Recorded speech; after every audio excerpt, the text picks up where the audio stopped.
Hola, ¿cómo están? Aquí estamos en un nuevo capítulo de Empoderadas.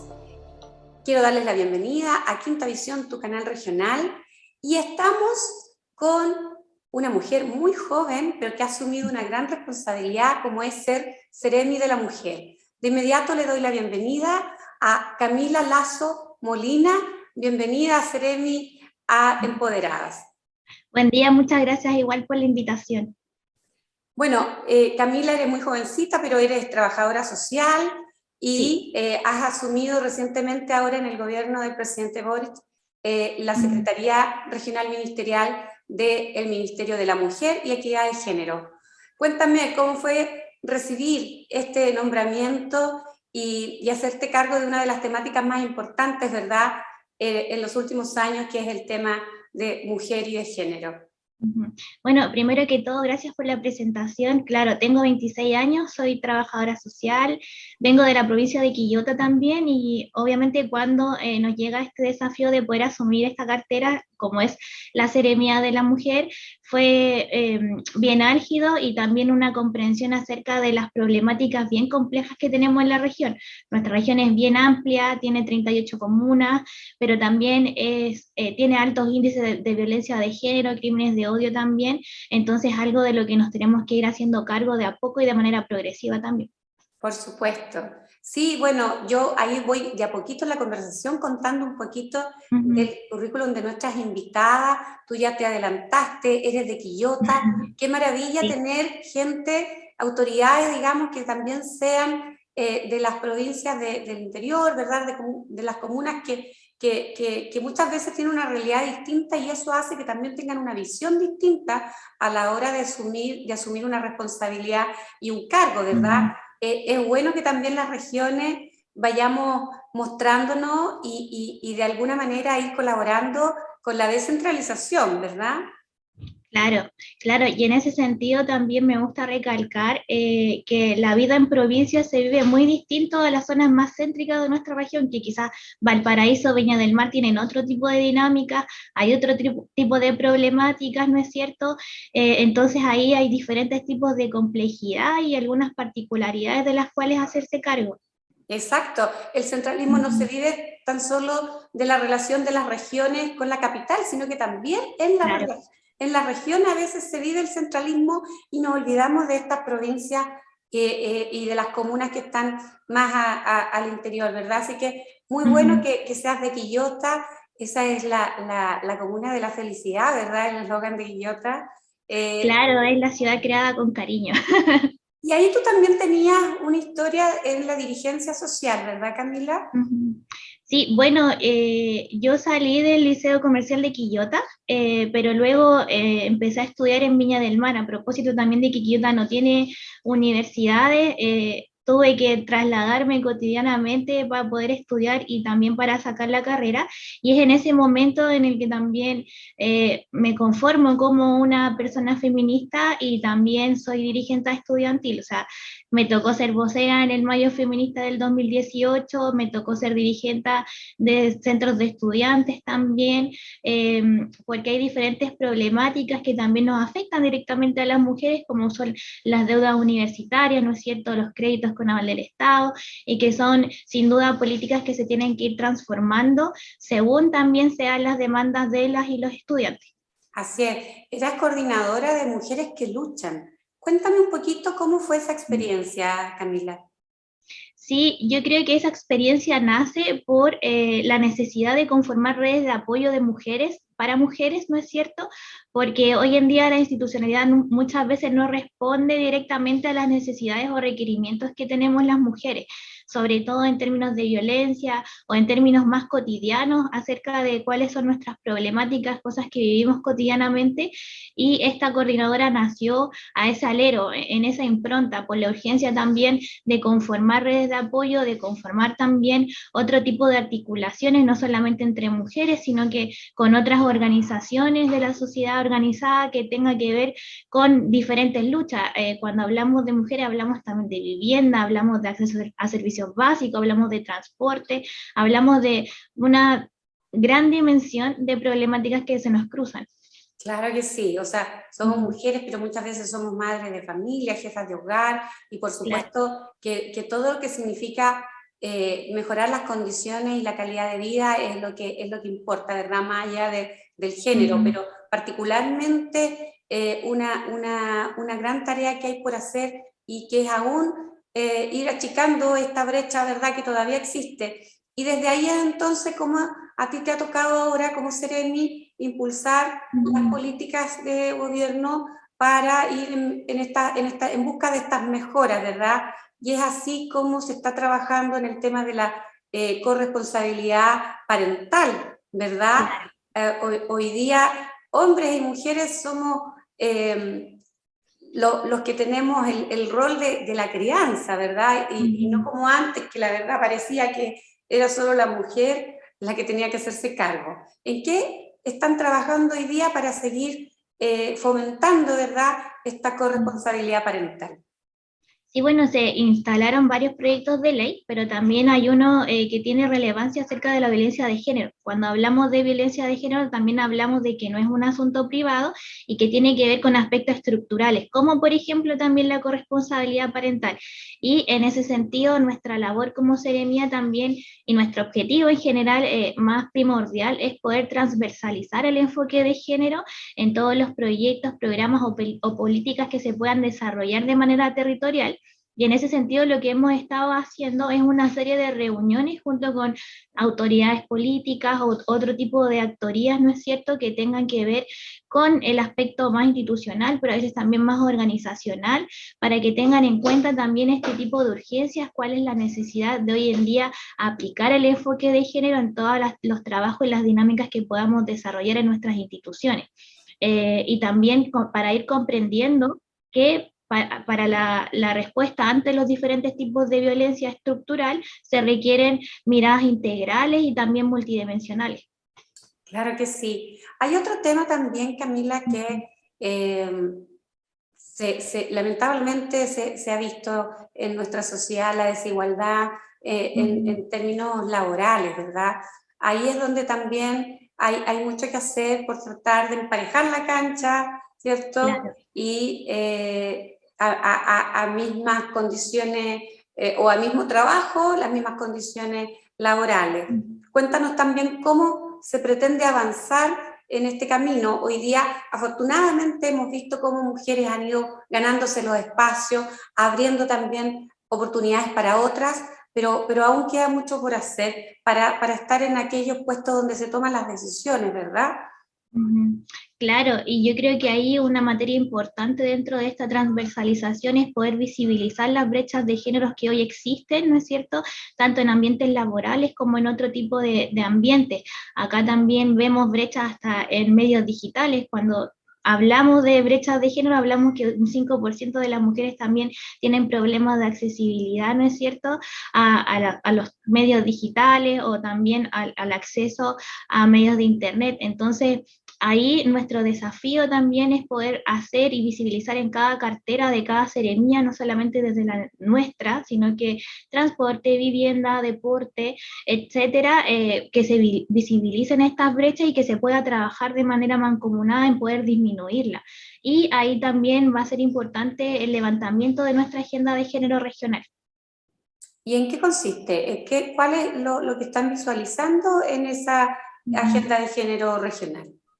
Que cada cartera también pueda contribuir a visibilizar estas brechas que anteriormente te nombraba de manera interna, pero también de manera externa, para que las políticas se puedan desarrollar de manera integral y para que también haya un trabajo intersectorial que dé respuesta a estas mismas brechas.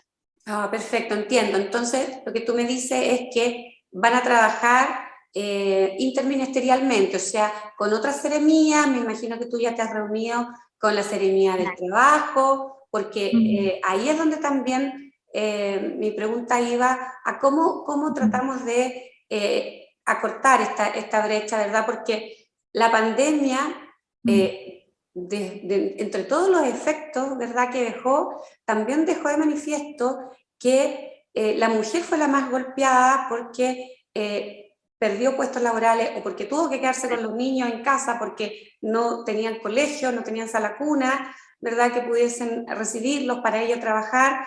y entonces la reinserción de la mujer ha sido la que más ha costado. Sí, y de hecho es uno de nuestros lineamientos principales a nivel ministerial, la reactivación económica de las mujeres, porque vimos que durante la pandemia hubo un retroceso de 10 años de inserción laboral femenina. Y ante eso, obviamente, también nos hemos juntado con la Seremi del Trabajo para ver las materias también que se están desarrollando dentro de esa cartela ministerial y también ver cómo se puede articular un trabajo mancomunado en esa línea. También sabemos que hay otro tipo de trabajos que se tienen que ir visibilizando, como el trabajo doméstico y de cuidados no remunerados, ¿no es cierto? Que hoy representa casi un 26% de nuestro PIB si es que fuese visibilizado, ¿no es cierto? Y fuese también remunerado como un aporte económico, que ya lo es. Entonces ahí avanzar también a un sistema nacional de cuidados es uno de los desafíos que tiene este gobierno. Así es, un gobierno que, lo dijo su presidente, es Ujú. un gobierno feminista, dijo el presidente Boric, ¿verdad? Claro. Eso significa que va a poner los temas de la mujer entre las prioridades a nivel nacional, Camila. Ujú. Sí, de hecho, es por eso también que el ministerio ingresa al Comité Político Presidencial, porque sabemos que para empezar a prevenir y erradicar de manera efectiva la violencia de género, necesitamos impulsar un cambio estructural, pero también sumamente cultural, que pueda ir desnaturalizando prácticas, ¿no es cierto?, que son muy compartidas de manera social y que se tienen que empezar a impartir desde cosas tan simples como la educación, pero que hoy se ven de manera compleja. Vemos también ahí que hemos podido participar de las jornadas de educación no sexistas que se empezaron a implementar a través del Ministerio de Educación en colaboración con el Ministerio de la Mujer, y ahí estamos tratando de dar pasos para empezar a erradicar y prevenir este tipo de violencia. Sí, ahí hay una gran tarea también en conjunto, ¿verdad?, con el Ministerio de Educación, porque Claro.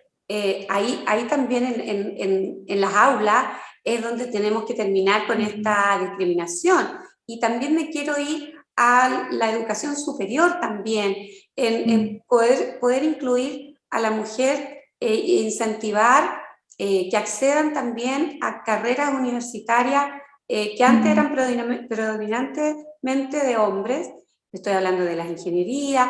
¿Hay algún trabajo que estén haciendo también con el mundo académico en ese sentido? Porque nosotros acá conocemos algunas universidades de nuestra región que tienen también un gran interés por motivar a las alumnas, ¿verdad?, que están ya en los cursos superiores de enseñanza media, para que puedan postular a carreras más bien técnicas, para que puedan también acceder a la industria de la minería, que ya lo hemos estado viendo. Hay algunos esfuerzos de la cuprífera estatal por insertar a la mujer también en este campo laboral. Ujú. Claro, y ahí hemos visto también cómo estas brechas se van reproduciendo. De hecho, el otro día, el 12, me parece que se conmemoraba el Día de la Mujer Matemática, y también una de las cuestiones relevantes era poder visibilizar todo lo que cuesta también, no solamente en las mujeres poder ingresar, sino que en la percepción que tienen los padres y las madres acerca de los roles de las mujeres en la educación. Y ante eso nosotros también ya nos hemos juntado con organizaciones que trabajan este tema de manera académica también, junto, por ejemplo, a la Universidad Católica de Valparaíso, pero también en constante relación con las otras seremías, porque aquí, por ejemplo, el tema de la cultura científica también se ve en términos culturales, no solamente también desde la educación, así que ahí queda harto trabajo por realizar para empezar a profundizar, ¿no es cierto?, este diagnóstico y también visibilizar lo necesario, que es que las mujeres se puedan insertar en ambientes universitarios que están muchas veces masculinizados. Así es, hemos leído también algunas investigaciones que se han hecho respecto a materias más científicas, matemáticas, por ejemplo, Claro. que no se le pedía la opinión a niños, o sea, a niñas, sino que solo niños. Hay un tema cultural súper importante que tú lo dijiste, Camila, y que ahí es tarea de todo poder aportar, sobre todo a las que somos mamás y a los padres que estamos educando, ¿verdad? Recordemos que la educación empieza en casa. Y a veces también no juega una mala pasada en la herencia cultural, ¿no? Y somos Claro. también las mujeres las que a veces no le damos la misma tarea al hijo que a la hija. ¿Eso cómo lo ven ustedes? ¿Ha ido cambiando? Tú tienes recién 26 años. ¿Cómo fue tu experiencia para conocer un poquito más, Camila, de tu rol como hija tal vez? Y futura mamá, hoy día todavía eres muy joven, pero ¿cómo ves ese cambio cultural desde tu experiencia? Sí, bueno, desde mi experiencia hemos notado avances, yo creo. Obviamente antes había un arraigo mucho mayor con respecto a este tipo de dinámicas familiares y en general los niños, niñas y adolescentes están muy invisibilizados en los contextos de violencia de género y por otra parte muchas niñas son hoy cuidadoras también y trabajadoras en sus casas, o sea, ellas realizan, y nosotras en general, realizábamos tareas domésticas que estaban arraigadas netamente a nosotras y quizás a nuestros hermanos no se les daban las mismas tareas domésticas, ahí también había un tipo de invisibilización, pero también un condicionamiento a que nosotras fuéramos siempre las que estuviésemos en el ámbito privado y fuesen los hombres los que estuvieran en el ámbito más público. Lo vemos en los colegios como ejemplo muy claro. En el ámbito estudiantil, son los niños los que realizan deporte, por ejemplo, en los horarios de recreo y las niñas en general están sentadas a los lados, entonces quienes se toman todo el espacio más público siempre son los niños. Y ahí, ¿no es cierto?, hay que ir profundizando en materia de educación no sexista y también visibilizando que hoy en día tenemos un currículum oculto en donde también se estigmatiza y se arraiga fuertemente estos componentes culturales en base a los roles sexuales y reproductivos también. Bueno, ahí es la verdad que es un buen ejemplo el que tú has dado de este comportamiento que se ve en el patio de los colegios y de la escuela.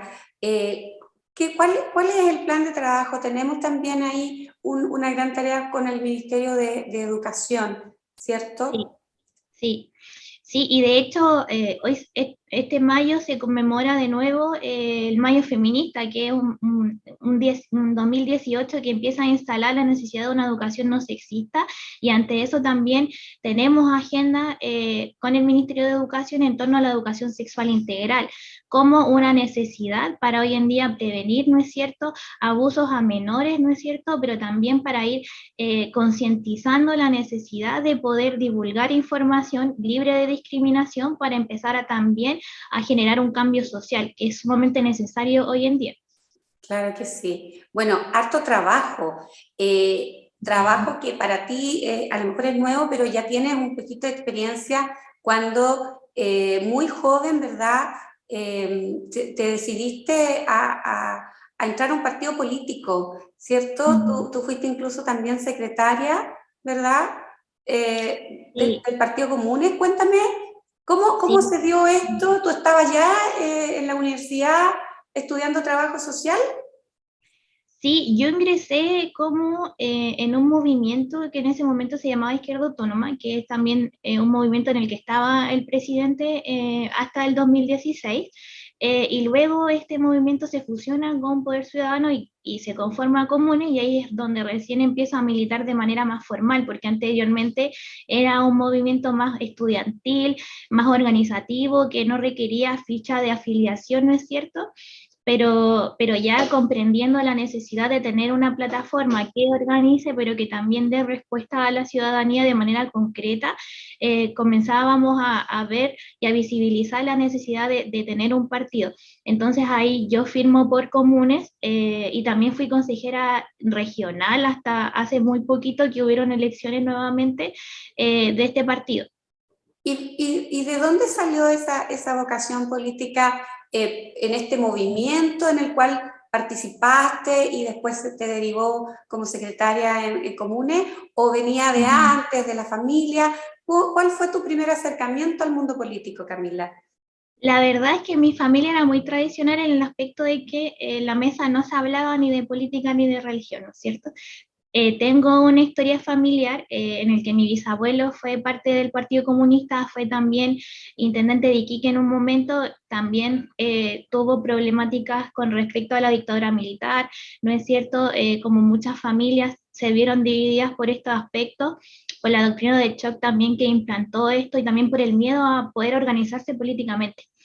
pero ingresé al Andrés Bello, una universidad que también era sumamente lucrativa, que obviamente también requería que uno pudiese optar a un crédito, ¿no es cierto? Y ya salir con una mochila bancaria, siendo que no había sido mi error no haber podido ingresar a una universidad pública. Entonces, concientizando también acerca de las problemáticas del mundo estudiantil y también las necesidades que yo creo que hasta hoy se requiere de poder fomentar la educación pública, de poder fortalecerla y poder también de que esta educación pública llegue a otros sectores sociales, era sumamente necesario. Y ahí poder organizarme junto a compañeras y compañeros y también poder instruirme de materia política y también en materia feminista, donde también pude conocer a grandes feministas que hoy también están siendo parte del gobierno, para mí era sumamente primordial. Y es ahí donde yo personalmente decido poder participar políticamente y también de manera dirigencial dentro de mi escuela en la universidad, pero también en términos más mayores, como lo fue el Mayo Feminista del 2018. Perfecto, perfecto. Así vamos entendiendo un poquito tu historia, porque al ser tan joven uno podría pensar, bueno, es algo nuevo, pero parece que estaba ahí la inquietud, ¿verdad? Por entrar a participar de manera protagónica.